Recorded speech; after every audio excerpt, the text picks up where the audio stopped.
நம்ம வீட்டுக்கும் பக்கத்து வீட்டுக்கும் நடுவுல ஒரு காம்பவுண்ட் சுவர் இருக்குங்க. அதுல வந்து சூப்பரான பாவக்காய் கொடி வந்து போகுதா, அதுல ஒரு 5, 6 பாவக்காய பறிச்சு இன்னைக்கு வந்து புளிக்குழம்பு பண்ணிடலாம்னு சொல்லிட்டு, அதுக்கு வந்து பாத்தீங்கன்னா ஒரு கடாயில எண்ணெய் சுடு பண்ணிட்டு வெந்தயம் வந்து பொரிய விட்டுக்கிறேன். அதுக்கப்புறமா பூண்டு வந்து தட்டி சேர்த்துக்கிறேன்.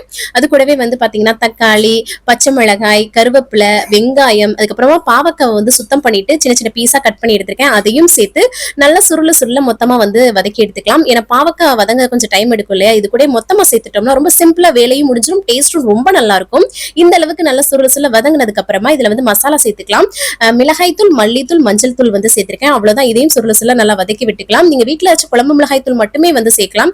நான் இந்த மாதிரி வந்து சேர்த்திருக்கேன். அதுக்கப்புறம் புளியை கரைச்சி ஊத்திட்டு அதுல வந்து தேவையான அளவு உப்பு சேர்த்து நல்லா வந்து கொதிக்க விட்டு இந்த மாதிரி வேக வச்சு எடுத்தோம்னு வச்சுக்கோங்க, சூப்பரான புளிக்குழம்பு ரெடி ஆயிடும். கடைசி கொஞ்சம் கொத்தமல்லி தளத்தை தூணும்னு வச்சுக்கோங்க, டேஸ்ட் ரொம்ப நல்லா இருக்கும். இன்னைக்கு வந்து பாத்தீங்கன்னா ரவக்களியோட வச்சு சாப்பிட்டேன். அமேசிங்கா இருந்தது. கண்டிப்பா ட்ரை பண்ணி பாருங்க. தேங்க்ஸ் ஃபார் வாட்சிங் ஃப்ரெண்ட்ஸ். பை.